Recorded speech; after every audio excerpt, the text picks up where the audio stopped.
दोस्तों कैसे हो? उम्मीद करते हैं बहुत अच्छे होंगे। एक वीडियो मैंने बनाया वो देखना ज़रूर, ठीक है ना। वो झारखंड पाकुड़ ज़िला महेशपुर थाना के अंदर एक चौक पड़ता है जिसका नाम हाथीमरा है। वहाँ के आदिवासी ने चंदा ने क्या मांग रहा था, नहीं देने के कारण 5,000 करके चंदा मांग रहा था। शायद इसलिए हुआ ना किस लिए मुझे मालूम नहीं, लेकिन बुलडोज़र से 28 तारीख को तुड़वा दिया है।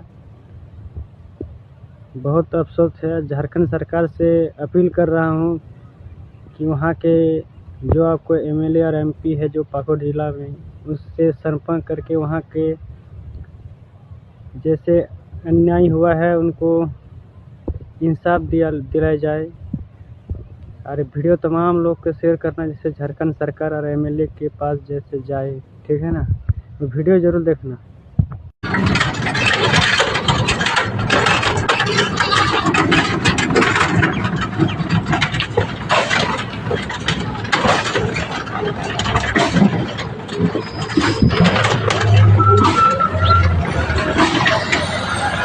हेलो,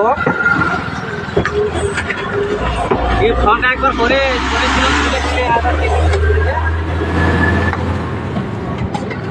এই তো লালটু ভাইয়ের ফোনে